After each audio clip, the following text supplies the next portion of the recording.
ਸਾਬਕਾ ਡੀਜੀਪੀ ਸੁਮੇਧ ਸੈਣੀ ਨੂੰ ਵੱਡੀ ਰਾਹਤ ਮਿਲੀ ਹੈ। ਹਾਈਕੋਰਟ ਨੇ ਸੈਣੀ ਨੂੰ ਜ਼ਮਾਨਤ ਦੇ ਦਿੱਤੀ ਹੈ।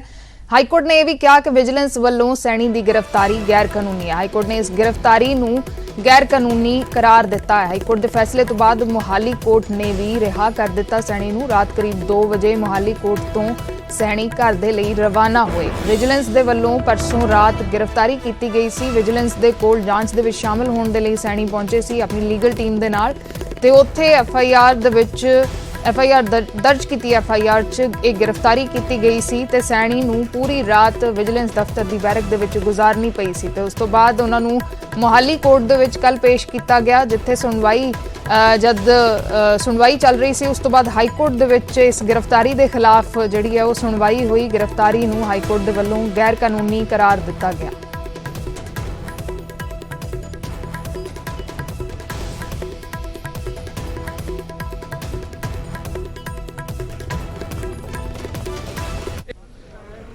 सुमेध सिंह सैनी कोर्ट तो बाहर आ चुके ने। तस्वीरां तुसीं वेख सकते हो। दोपहर नूं 12:30 सुमेध सिंह सैनी नूं पेश किया सीगा पंजाब विजिलेंस ने, लेकिन हुण करीब 2 बजे का समय 2 बजे का समय यानी कि 14 घंटे हो चले ने ते हुण सुमेध सिंह सैनी नूं जिहड़ी रिलीज बेल इमीडिएट रिलीज की गई सी, बेल की गल की गई सी।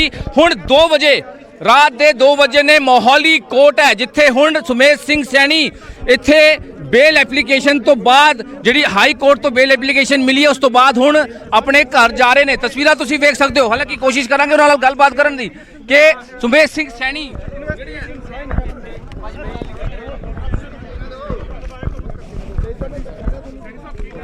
सुमेध सिंह सैनी हालांकि कुछ बोलते नहीं नजर आ रहे कि, लेकिन करीब 14 घंटे 2 बज चुके हैं, लेकिन हुण सुमेध सिंह सैनी इत्थों अपनी गड्डी जिहड़ी अपनी प्राइवेट गड्डी ते हुण इत्थों निकल रहे हैं। मोहाली कोर्ट दी तस्वीरां ने तुसीं वेख सकते हो।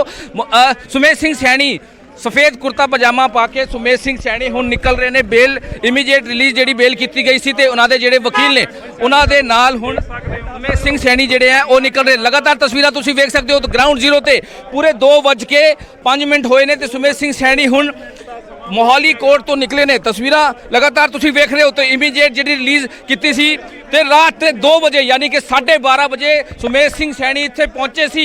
दोपहर नूं पंजाब विजिलेंस इत्थे लैके आई सी ते उस तो बाद हुण रात नूं 2 बजे सुमेध सिंह सैनी इत्थे पहुंचे ग्राउंड जीरो ते। लगातार तुसीं वेख रहे हो। इस केस एफआईआर नंबर 11 च इलीगल सी, अनजस्टिफाइड सी, against violation of the earlier high court order सी। इस करके इन्हां नूं 4th विद रिलीज़ किया जाए। That is 1। सैकेंड इन्होंने कहा जे इन्हों दोबारा किसी केस इस केस च दोबारा इनू जे तुसी विजिलेंस चाहती है तो 7 दिन का प्रायर नोटिस दे के फिर ही इन्हों बुला सकती है, अरेस्ट कर सकती है। बिना नोटिस तो हाई कोर्ट की ऑर्डर की उलंघना है। फ्लैग्रेंट misuse of the power by the police and misuse of the power by the vigilance. This is a historic judgment, and we have our judiciary. I hail the judiciary has stood every test, and it is a great tribute to the judicial order. Justice prevail ਹੋਇਆ ਜੀ at the end of the day। ਉਹਨਾਂ ਦੇ facts ਹੀ ਨਹੀਂ ਹੈਗੇ ਸੀ ਕੋਈ। Court ਦੇ ਅੱਗੇ ਜੋ ਚੀਜ਼ਾਂ ਰੱਖੀਆਂ ਗਈਆਂ ਤਾਂ ਕੋਰਟ ਨੇ ਇਸ ਗੱਲ ਨਾਲ ਸਹਿਮਤ ਹੁੰਦੇ ਹੋਏ ਸਾਨੂੰ ਰਿਲੀਫ ਦਿੱਤਾ ਵੀ ਜੋ ਵਿਜੀਲੈਂਸ ਨੇ ਕੀਤਾ ਦੈਟ ਵਾਸ ਇਲੀਗਲ। ਆਈਓ ਦੇ ਖਿਲਾਫ ਜਿਹੜੀ ਹੈਗੀ ਕੋਈ ਕਾਰਵਾਈ ਹੋਣ ਦੀ ਗੱਲ ਕਹੀ ਜਾ ਰਹੀ ਹੈ। ਐਕਚੁਅਲੀ ਹਾਲੇ ਮੈਂ ਆਰਡਰ ਨਹੀਂ ਪੜਿਆ, ਜਸਟ ਨਾਓ ਹੁਣੇ ਆਰਡਰ ਆਇਆ 32 34 ਪੇजेस। ਇੰਨਾ ਸਮਾਂ ਕਿਉਂ ਲੱਗਿਆ ਰਮਨ ਜੀ? ਇੰਨਾ ਸਮਾਂ ਕਿਉਂ ਲੱਗਿਆ? ਜੇ ਆਪਾਂ ਗੱਲ ਕਰੀਏ 12:30 ਉਹਨਾਂ ਨੂੰ ਲੈ ਕੇ ਆਏ ਸੀ ਤੇ 2 ਵਜੇ ਦਾ ਸਮਾਂ ਹੈ। ਜੇ ਆਪਾਂ ਗੱਲ ਕਰੀਏ 2 ਵਜੇ ਦਾ ਸਮਾਂ ਹੈ, ਹੁਣ ਕਰੀਬ 14 ਘੰਟੇ ਤੋਂ ਵੀ ਵੱਧ ਸਮਾਂ ਹੋ ਚੱਲਿਆ। ਇੰਨਾ ਕਿਸ ਤਰ੍ਹਾਂ ਦਾ ਆਰਡਰ ਸੀਗੇ, ਕਿਸ ਤਰ੍ਹਾਂ ਲਿਖਿਡ ਆਰਡਰ? ਕਿਉਂਕਿ 6:30 ਵਜੇ ਵਲਵਲੀ ਗੱਲ ਕੀਤੀ ਗਈ ਸੀ ਕਿ ਇਮੀਡੀਏਟਲੀ ਨਹੀਂ ਜਿਹੜੀ ਆਰਗੂਮੈਂਟ ਸੀ ਨਾ ਜੀ, ਜਿਹੜੀ ਆਰਗੂਮੈਂਟ ਸੀ ਉਹ ਤਕਰੀਬਨ 6:30 7 ਵਜੇ ਤੱਕ ਚੱਲਦੀ ਰਹੀ। ਉਸ ਤੋਂ ਬਾਅਦ ਫਿਰ ਉਹਨਾਂ ਨੇ ਆਰਡਰਸ ਜਦੋਂ ਲਿਖਣੇ ਸਟਾਰਟ ਕੀਤੇ ਉਹਨੇ ਆਨਰੇਬਲ ਹਾਈ ਕੋਰਟ ਨੇ ਉਹ ਹੁਣ ਪੂਰੇ ਹੋ ਕੇ ਆਏ। ਸੈਣੀ ਨੂੰ ਜਿਹੜੀ ਰਿਲੀਜ਼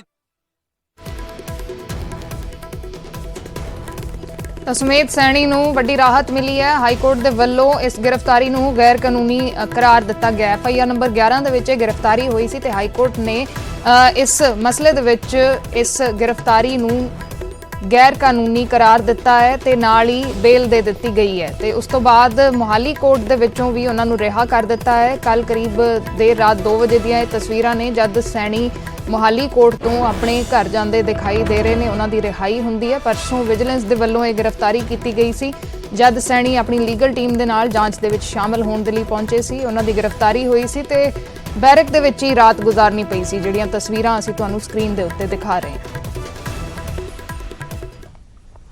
ਤਾਂ ਸੁਮੇਧ ਸੈਣੀ ਦੀ ਰਿਹਾਈ ਤੇ ਵੀ ਘਮਸਾਨ ਛਿੜ ਗਿਆ ਹੈ। ਕੈਬਨਿਟ ਮੰਤਰੀ ਸੁਖਜਿੰਦਰ ਰੰਧਾਵਾ ਨੇ ਸਵਾਲ ਚੁੱਕੇ ਨੇ, ਕਿਹਾ ਕਿ ਐਡਵੋਕੇਟ ਜਨਰਲ ਅਤੁਲ ਨੰਦਾ ਨੂੰ ਹਟਾਉਣਾ ਚਾਹੀਦਾ ਹੈ। ਮੰਗ ਕੀਤੀ ਹੈ ਸੁਖਜਿੰਦਰ ਰੰਧਾਵਾ ਨੇ, ਕਿਹਾ ਹੈ ਕਿ ਐਡਵੋਕੇਟ ਜਨਰਲ ਅਤੁਲ ਨੰਦਾ ਨੂੰ ਹਟਾਉਣਾ ਚਾਹੀਦਾ ਹੈ।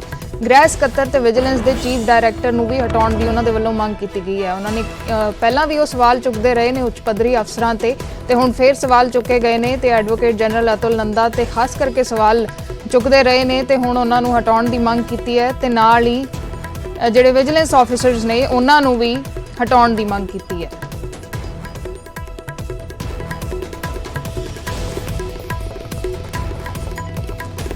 ਤੇ ਇਸੇ ਖਬਰ ਤੇ ਹੋਰ ਜਾਣਕਾਰੀ ਦੇ ਲਈ ਸਾਡੇ ਸਹਿਯੋਗੀ ਨਪਿੰਦਰ ਬਰਾੜ ਜੁੜੇ ਹੋਏ ਨੇ। ਨਪਿੰਦਰ, ਕੀ ਕੋਈ ਜਾਣਕਾਰੀ ਹੈ? ਸੁਖਜਿੰਦਰ ਰੰਧਾਵਾ ਪਹਿਲਾਂ ਵੀ ਲਗਾਤਾਰ ਸਵਾਲ ਚੁੱਕਦੇ ਰਹੇ ਨੇ ਤੇ ਹੁਣ ਫਿਰ ਉਹਨਾਂ ਦੇ ਵੱਲੋਂ ਸਵਾਲ ਚੁੱਕੇ ਗਏ ਨੇ।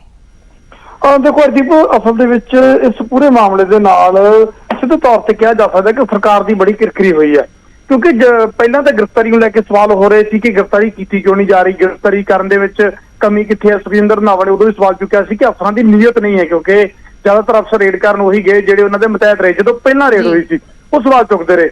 ਹੁਣ ਜਦੋਂ ਗ੍ਰਿਫਤਾਰੀ ਹੋਈ ਤਾਂ ਇਹ ਸਵਾਲ ਚੁੱਕੇ ਗਏ ਕਿ ਕਿਸੇ ਐਸੇ ਕੇਸ ਦੇ ਵਿੱਚ ਕੀਤੀ ਗਈ ਹੈ ਗ੍ਰਿਫਤਾਰੀ ਜਿਹਦੇ ਚ ਛੁੱਟ ਵੀ ਸਕਦੇ ਨੇ ਸੁਮੇਧ ਸਿੰਘ ਸੈਣੀ। ਔਰ ਉਸ ਤੋਂ ਬਾਅਦ ਨਵਾਂ ਝਟਕਾ ਲੱਗ ਗਿਆ ਕਿ ਉਹਨਾਂ ਨੂੰ ਹਾਈ ਕੋਰਟ ਤੋਂ ਵੱਡੀ ਰਾਹਤ ਸਿੱਧੇ ਤੌਰ ਤੇ ਮਿਲ ਗਈ ਹੈ। ਸੁਮੇਧ ਸਿੰਘ ਸੈਣੀ ਇੱਕ ਰਾਤ ਤੋਂ ਬਾਅਦ ਯਾਨੀ ਜਦੋਂ ਫੜਿਆ ਉਸ ਤੋਂ ਅਗਲੇ ਦਿਨ ਹੀ ਸੁਮੇਧ ਸਿੰਘ ਸੈਣੀ ਨਿਕਲਣ ਦੇ ਵਿੱਚ ਕਾਮਯਾਬ ਹੋ ਗਏ।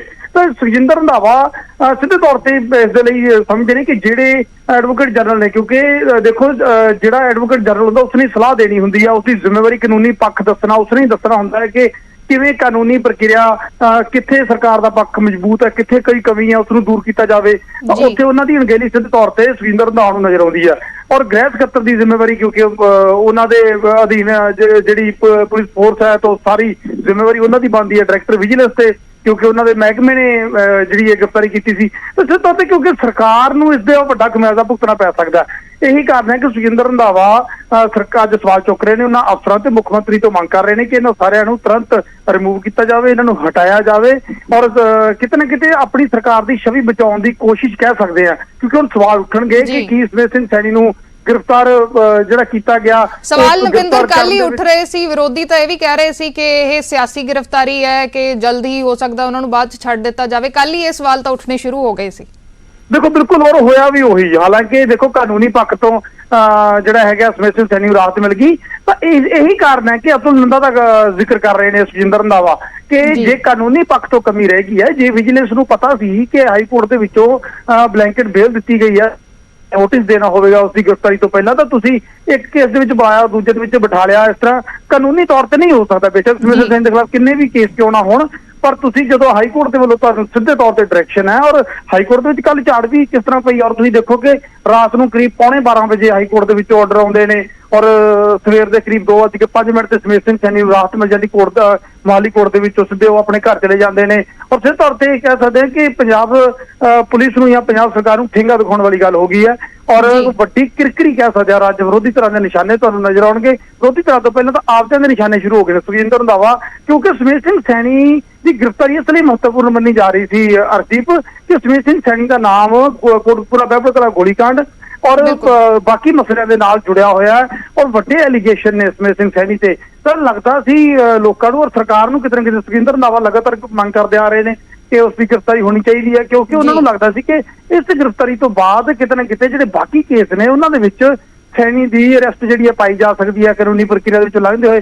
ਪਰ ਸ਼ੁਰੂਆਤੀ ਦੌਰ ਦੇ ਵਿੱਚ ਹੀ ਕਹਿ ਸਕਦੇ ਆ ਕਿ ਹਲੇ ਜਿੱਦਾਂ ਉਹਦੇ ਹਜੇ ਤੱਕ ਗੁੱਟ ਨਹੀਂ ਹੱਥ ਪਾਇਆ ਸੀ, ਤਾਂ ਗੁੱਟ ਨੂੰ ਹੱਥ ਦੇ ਵਿੱਚ ਨਹੀਂ ਰੱਖਿਆ ਜਾ ਸਕਿਆ ਤੇ ਸੈਣੀ ਨੂੰ ਕਾਬੂ ਕਰਨਾ ਜਿਹੜਾ ਹੈਗਾ ਅਜਿਹੇ ਹਾਲਾਤਾਂ ਦੇ ਵਿੱਚ ਚੁਣੌਤੀ ਭਰਪੂਰ ਹੋ ਗਿਆ ਪੰਜਾਬ ਪੁਲਿਸ ਦੇ ਲਈ, ਪੰਜਾਬ ਸਰਕਾਰ ਦੇ ਲਈ। ਔਰ ਕਿਰਕਰੀ ਕਹਿ ਸਕਦੇ ਹਾਂ ਕਿ ਇਸ ਪੂਰੇ ਮਸਲੇ ਦੇ ਵਿੱਚ ਫਜ਼ੀਹਤ ਆ ਜਿਹੜੀ ਉਹ ਹੋਈ ਹੈ। ਹੁਣ ਆਪਦੇ ਕਰ ਰਹੇ ਨੇ ਔਰ ਦਿਨ ਚੜ੍ਹਦੇ ਵਿਰੋਧੀਆਂ ਨੇ ਵੀ ਕਰਨੀ ਸ਼ੁਰੂ ਕਰ ਦੇਣੀ ਆ। ਜੀ ਸ਼ੁਕਰੀਆ ਨਪਿੰਦਰ ਪੂਰੀ ਜਾਣਕਾਰੀ ਦੇ ਲਈ। ਤਾਂ ਜਿਵੇਂ ਸਾਡੇ ਸਹਿਯੋਗੀ ਨਪਿੰਦਰ ਦੱਸ ਰਹੇ ਨੇ ਕਿ ਵਿਰੋਧੀਆਂ ਨੇ ਤਾਂ ਸਵਾਲ ਕੱਲ੍ਹ ਹੀ ਚੁੱਕਣੇ ਸ਼ੁਰੂ ਕਰ ਦਿੱਤੇ ਸੀ, ਅੱਜ ਵੀ ਚੁੱਕਣਗੇ, ਲੇਕਿਨ ਉਸ ਤੋਂ ਪਹਿਲਾਂ ਆਪਣੇ ਹੀ ਸਰਕਾਰ ਦੇ ਉੱਤੇ ਸਵਾਲ ਚੁੱਕਣੇ ਸ਼ੁਰੂ ਕਰ ਦਿੱਤੇ ਨੇ। ਕੈਬਨਿਟ ਮੰਤਰੀ ਸੁਖਜਿੰਦਰ ਰੰਧਾਵਾ ਨੇ ਐਡਵੋਕੇਟ ਜਨਰਲ ਅਤੁਲ ਨੰਦਾ ਨੂੰ ਹਟਾਉਣ ਦੀ ਮੰਗ ਕੀਤੀ ਹੈ ਤੇ ਵਿਜੀਲੈਂਸ ਅਫਸਰਾਂ ਨੂੰ ਵੀ।